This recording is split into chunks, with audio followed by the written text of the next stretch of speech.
台風が来る前にチェックするポイント3つ紹介します。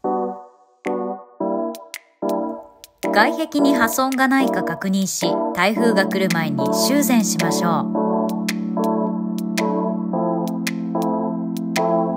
雨どいも破損がないか確認しましょう。